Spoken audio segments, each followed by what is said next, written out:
Hai, balik lagi sama gua Yogi Richard. Masih dalam kondisi muter-muter ya guys. Jadi pada kesempatan kali ini gue mencoba, ada banyak inilah kegelisahan, keresahan dan pertanyaan-pertanyaan sehubungan dengan safety dari mobil Volvo yang mungkin sejarah-sejarah bisa sedikit gue jelasin dan ya siapa tahu membawa insight baru gitu. Oh ternyata gini, oh ternyata gitu sejarahnya. Baru tahu gue ya. Semoga bermanfaat gitu. Oke, lanjut. Pertanyaannya apa kira-kira mbaknya? Oke, pertanyaan pertama nih ya, Ya.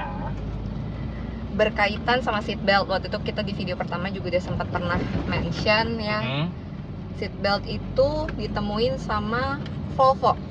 Yang 3 titik, iya. Iya, yang 3 titik gitu karena kan. sebelumnya seat belt itu cuma kayak di pesawat gitu loh, 2 titik doang. Iya, 3-point safety belt ya. Iya.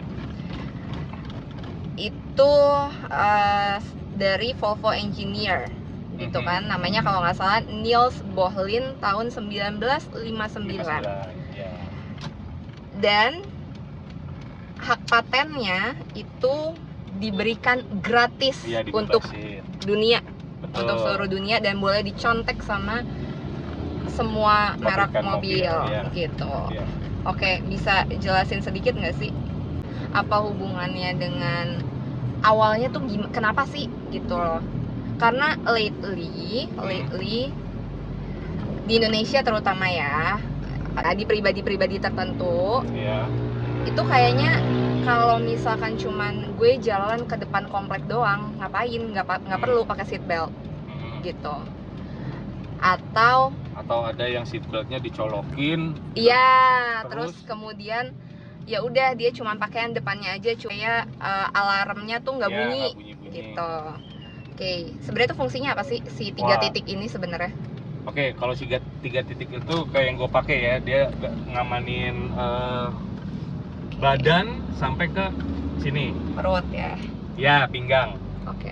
Karena kalau cuma 2 titik doang di pinggang doang, badan itu masih ya kalau ada tabrakan, benturan, badan itu masih ada kecenderungannya maju ke depan gitu, atau misalnya dari belakang habis dia nyender ke kursi akan mental lagi gitu. Makanya dibikin 3 titik. Gunanya apa ya? Buat nahan supaya badan yang memang firm nempel ke kursi dan mencegah untuk terombang-ambing kalau lagi ada impact apapun gitu. Makanya ya lebih advance. Terus gua nggak tahu di otaknya si engineer Volvo yang nyiptain seat belt kenapa patennya dikasih gratis, siapapun bisa pakai gitu ya.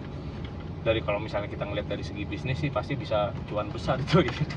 Iya. Iya nggak sih? Hak paten. Cuman concernnya dia mungkin lebih ke ya untuk supaya lebih aman lah orang-orang yang pakai mobil walaupun bukan pakai Volvo gitu. Oke, istilahnya bisa di quote on quote dicontek sistem keamanannya. Ya. Gitu ya. Oke. Sebenarnya banyak sih ya sistem keamanan Volvo yang akhirnya diimplementasikan ke mobil-mobil lain juga gitu. Secara pabrikan ya. Secara pabrikan. Oke, sedikit dari sistem keamanan lagi. Kita mau coba, ini mungkin nggak banyak juga orang yang notice ya, kalau misalkan atau bahkan untuk di beberapa mobil tertentu yang modif-modifan atau apa gitu, kadang-kadang headrestnya dicopot gitu, atau headrestnya nggak di-setel gitu, dipasin sama kepala. Betul, nggak dipasin sama kepala gitu kan. Sebenarnya ada nggak sih fungsinya headrest? Oh banget, fungsinya banget. Itu kan headrest kalau ada impact terutama dari belakang ya, impact dari belakang itu otomatis kepala kita akan ngak gitu loh. Oke, impact, jelasin dulu impact ya. Ditabrak dari belakang deh. Okay. Ditabrak, ada benturan dari belakang yang cukup kenceng gitu ya, kalau nggak ada headrest ya mau nggak mau kita lehernya bermasalah atau dia sakit lah, neck injury. Nah gitu kan, untuk mengurangi neck injury itu, resiko neck injury itu, makanya dibikin headrest dan sebisa mungkin memang ngepas sama kepala gitu. Berarti gue mau tambahin sedikit, ini fakta yang kita temuin ya sambil kita riset-riset. Karena yang kalau nggak salah ya, si istrinya si engineer ini dia kerja di rumah sakit. Oke. Perawat. Istrinya, sorry gue tambahin sedikit, istrinya Gunnar Engellau, Volvo's president Nah, saat tahun 1970. Oke, itu sedikit info faktanya seperti itu. Oke, sorry dipotong Yogi, silakan dilanjut. Nah, pada saat dia kerja itu dia ngelihat kok banyak orang-orang kalau yang kecelakaan itu injak di leher ya. Gitu. Dengan konsep tersebut, fakta di lapangannya udah ada kayak begitu, makanya dibikinlah si headrest yang proper.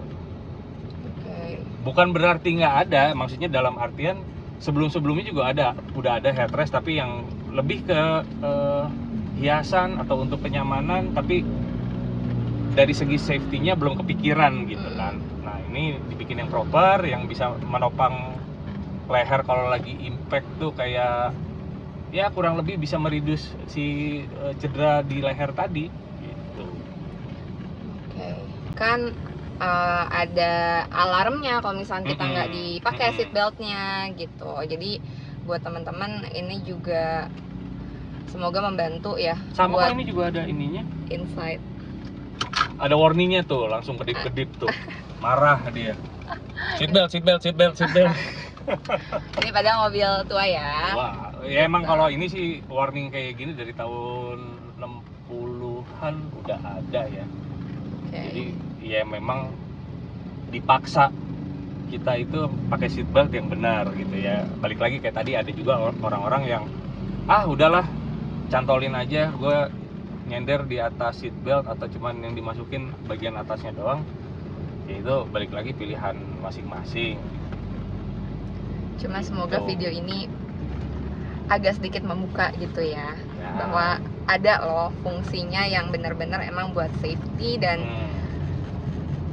kayaknya dewasa ini dengan meningkatnya jumlah kendaraan di Jakarta, di Indonesia gitu kan, dengan kemampuan masyarakatnya juga yang semakin bisa beli kendaraan baik roda 4, roda 2 gitu ya. Atau yang pindah dari misalnya biasanya pakai roda 2, terus dengan adanya mobil-mobil yang lebih terjangkau, pakai mobil deh gitu. Memang kadang-kadang kalau yang belum terbiasa itu akan merasa terganggu pakai seat belt gitu, kayak gue nggak bisa bergerak apa segala macam kayak gitu. Dimana awal-awal juga waktu gue baru bisa bawa mobil ya kayak begitu rasanya, kok ini nggak enak banget ya, nggak bisa gerak-gerak, apa terbatas lah pergerakannya. Cuman sampai pada akhirnya karena ya itu tadi ya, ini dipaksa gitu, mau gue jalanin sampai akhirnya gue ngerasa justru kalau nggak pakai kok kayak nggak ada yang megangin gitu, nggak ada yang meluk ya, nggak ada yang meluk. Enak banget dipeluk sama seat belt gitu ternyata. Guys, ini juga insight baru ya. Jadi kalau misalkan kalian yang nggak suka pakai seat belt atau merasa terganggu atau belum terbiasa atau apa gitu, demi keamanan anggap aja kayak dipeluk. Enak. Kalau nggak ada yang meluk. Ya cuman kalau ada sayang yang bisa meluk juga ganggu sih. Jadi udah seat belt aja, percayakan, oke? Oke, ini tadi kan kita awali video ini dengan keresahan gitu ya. Mungkin kehidupan kita nggak jauh-jauh dari jalanan lah, untuk mobilitas, untuk kerja, untuk apa segala rupa, yang dimana kita juga suka lihat sekarang mau di kendaraan roda 4 itu masalah seat belt itu yang paling dasar ya sebenarnya harusnya. paling dasar itu seat belt, terus di kendaraan roda 2 juga ada helmet gitu kan ya. Agak nyinggung sedikit dong ke kendaraan roda 2, biarpun kita awalnya ngebahas kendaraan roda 4 nih, kita ngebahas mobil, agak nyinggung sedikit dong untuk misalkan Apa? helmet. Gitu. Roda 2 juga ada concern-concern yang ya kurang lebih kayak begitu deh. Walaupun basicnya kalau safety di roda 2 memang ya berbeda lah ya. Nggak ada seat belt, nggak ada apa gitu. Justru impactnya memang akan lebih langsung ke dengkul atau ke tangan gitu, ada jatuh atau apa gitu kan. Cuman ya ada juga kayak basicnya itu kan helm doang ya, jaket kulit yang proper apa segala macam. Kalau mau bener-bener aman ada juga buat motor, tapi ya kayak bapak-bapak itu mungkin dalam kompleks doang, cuman mau beli rokok, beli ini ke warung depan, Indomaret, kemana lah, nggak boleh nyebut merek ya. Ya gitulah kurang lebih, ke situ doang, udahlah nggak usah pakai helm, ngapain segala macam ya. Silahkan aja ya, cuman resikonya tanggung sendiri ya gitu. Jangan nyalahin kayak misalnya ada kejadian apa-apa kan, kayak kalau yang naik motor itu kayaknya Langsung ya impactnya itu benar-benar satu. Dan badan. yang gua nggak ngerti, mobil itu selalu disalahin. Betul. Mau dia yang nabrak ya, Betul. kalau ketabrak sih oke lah gitu ya. Apalagi sampai misalnya dia yang nabrak terus nggak pakai helm, terus kepalanya bocor, tetap yang roda 4 yang di Geruduk masa. bingung tuh, aneh lah, dia yang nabrak. Dia bisa cedera juga gara-gara dia mengabaikan safety-nya sendiri gitu ya. Untuk konser-konser kayak gitu juga kadang-kadang ada bingungnya juga sih, ajaib juga nih orang gitu kan. Berarti basic safety paling dasar motor tuh sebenarnya ya udah sesimpel helm aja. gitu ya. Paling enggak sarung tangan mungkin kayak misalkan ya amit-amit gitu, kalau misalkan kenapa jatuh yang ringan, mungkin meminimalisir cedera-cedera di tangan, luka-luka luar gitu lah ya. Ya luka-luka mungkin patah atau apa kayak gitu ya. Cuman recovery-nya kan lebih mending ya daripada misalnya geger otak gitu kan. Gitu. Jadi makanya yang paling diprotek ya si kepala. Iya, tapi itu benar sih. Gitu.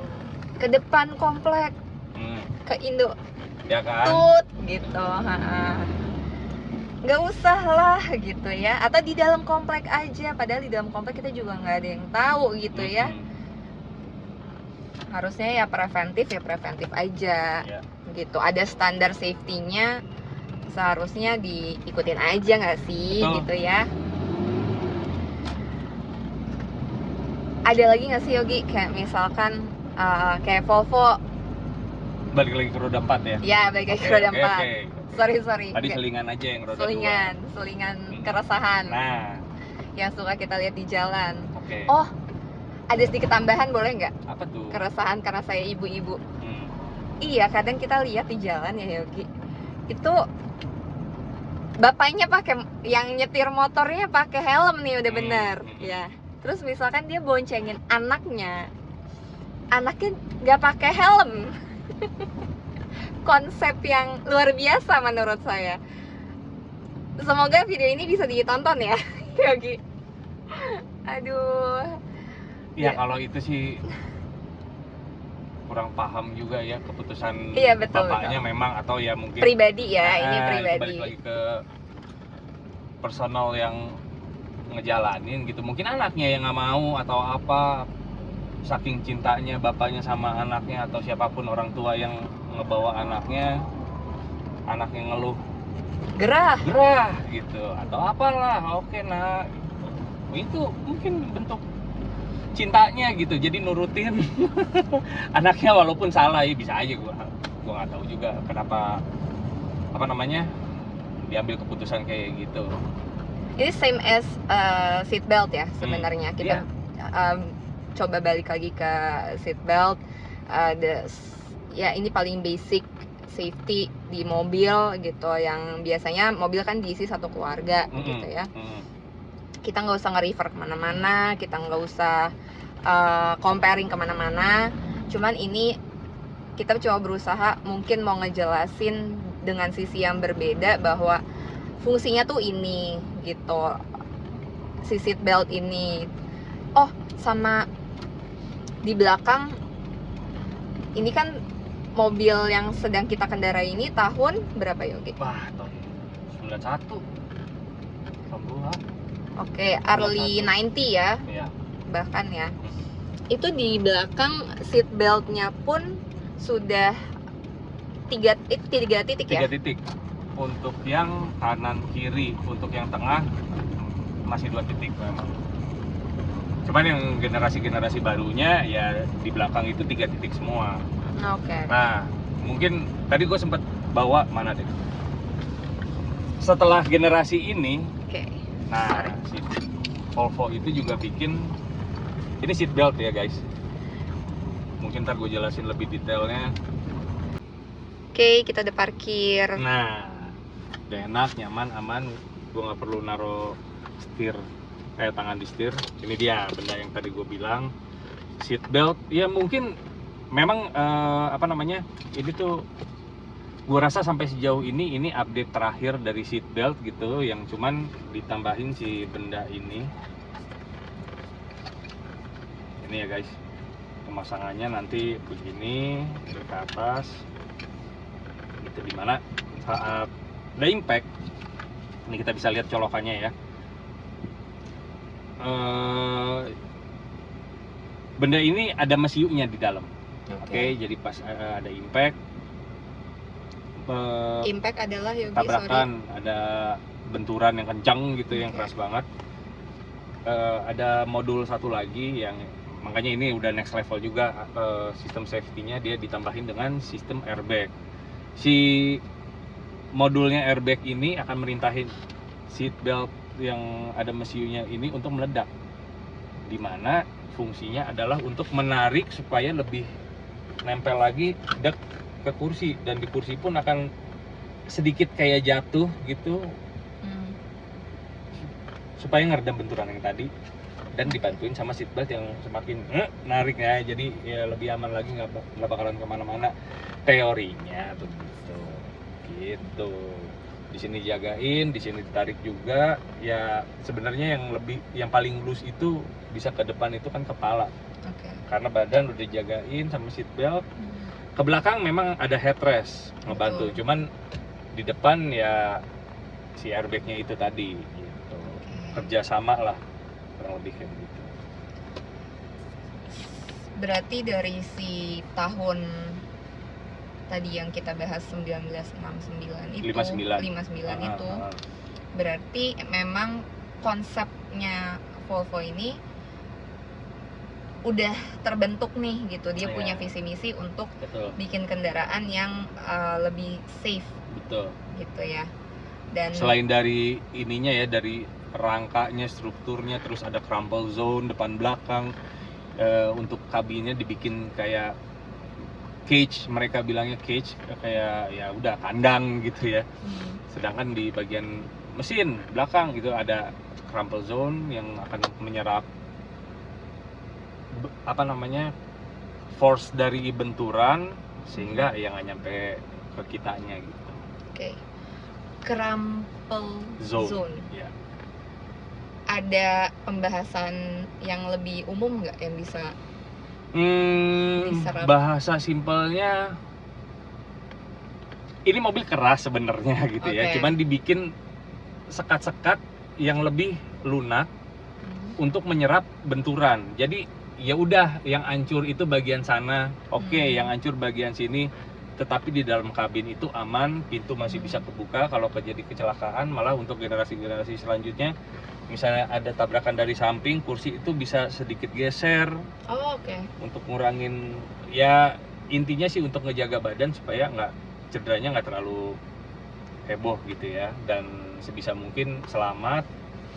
pintu bisa dibuka, bisa mengamankan diri gitu, mengevakuasi gitu ya Kak. Dan setahu gua dari nggak tahu ya masih ada nggak sekarang si Volvo itu, kalau misalnya memang ada kecelakaan dan ada cedera yang parah bahkan sampai meninggal, ini tapi di negaranya sendiri yang di Swedia ya, Oke. mereka akan mengevakuasi mobilnya untuk diteliti. Kalau misalnya sampai cederanya parah, ada yang meninggal gitu, Oke. mana mobil yang kecelakaan, sini kirim ke gue, dan dievaluasi lagi kira-kira oh kita mesti perkuat di sini, perkuat situ, apa segala macam ya, kayak gitu-gitu. Ini bagusnya diginiin, jadi ya lebih improve aja. Oke. Ngaruh nggak sih Apa? Yogi akhirnya Yogi kan punya bengkel gitu. Yogi berhubungan dengan, ya kalau dokter berhubungan dengan kesehatan badan, kalau Yogi kan quote on quote dokter dalam hal perkendaraan nih. Ada nggak sih hubungannya? Apa karena mobil pertama yang Yogi pegang itu Volvo, jadinya Yogi mau nggak mau pelajarin gitu tentang hal-hal kayak begini nih? Ya otomatis, karena dulu itu banyak literatur dari pabrikan yang soal fungsi Volvo segala macam sampai detailnya, mau nggak mau ya gue pelajari, dan akhirnya gue oh gini, oh gitu, dan aware juga ya jadinya ya, makanya karena mempelajari itu semua fungsi-fungsinya. Cara kerjanya gini, ini kenapa dibikin desainnya dibikin gini, karena ini ada sangkut pautnya. Itu lumayan juga ya, berarti filosofi dibalik bentuk deh, minimal bentuknya aja kenapa mesti gitu, kenapa harus 3 titik gitu kali ya. Ada filosofinya juga yang akhirnya gue ngerti, paham. Oke, sekarang mungkin biar videonya gak kepanjangan, biar gak boring juga, penutupan deh, ada pesan gak sih Yogi buat kalau misalkan orang yang nonton ini agar lebih menjaga, memaksimalkan itu gitu kan, karena kan kita juga harus usaha ya. Badan cuman satu nih gitu, terus sedangkan kehidupan kita sehari-hari juga udah pasti lumayan banyak mobilitasnya di jalan gitu. Menurut gua yang udah bisa bawa mobil, yang udah bisa bawa motor itu orang yang udah cukup dewasa ya. Karena mau nggak mau udah mesti punya SIM gitu kan. Sarkas. Iya. Cukup dewasa, jadi mereka udah, gue nggak bisa mesen banyak-banyak karena semuanya itu udah kayak ada di depan mata. Ya udah tinggal kesadarannya aja sih sebenarnya, balik lagi. Pabrikan udah nyediain apa segala macam, udah disediain, sistemnya udah dibagusin segimanapun gitu. Kalau misalnya masih lalai juga, ya ngomong apa ya? Si penggunanya masih lalai juga. Ada seatbelt, bodo amat. Ada ini, biarin aja. Susah juga sih pesannya. Ya sebisa mungkin jaga diri baik-baik kali ya. Mau gimana lagi? Iya nggak sih? Padahal ini udah dibikin ya sama Volvo. Iya nggak? Hak patennya udah dikasih ke pabrikan-pabrikan. Iya, nggak dikasih, dibebasin, digratiskan supaya bisa ditiru dan dikembangkan juga sama perusahaan-perusahaan mobil-mobil lain, kendaraan-kendaraan lain. Sudah dilakukan juga sampai dari tahun 1959 itu, sekarang udah tahun 2024. Teknologinya mungkin lebih jalan, lebih berkembang, lebih baik lagi gitu ya. Nggak cuma di mobil Volvo, tapi di mobil-mobil lainnya, kendaraan-kendaraan lainnya gitu ya. Jadi mungkin ada tambahan pesan juga ya dari kita, jaga diri. Udah itu aja. Bertanggung jawablah. Iya nih. Atas keputusanmu. Intinya sih gini, bebas kok mau ngapain aja, mau ngambil keputusan apa aja, cuman ya nggak bebas resikonya. Gitu. Konsekuensinya ya nggak bebas. Lu udah tahu apa yang lu jalanin, nanti kalau ada resiko ya konsekuensinya mesti lu terima juga, gitu aja sih. Dan deal. Oke. Mungkin nanti kita akan ngobrol-ngobrol lagi kalau ada kesempatan. Oke, mbaknya. Setuju? See ya. See ya.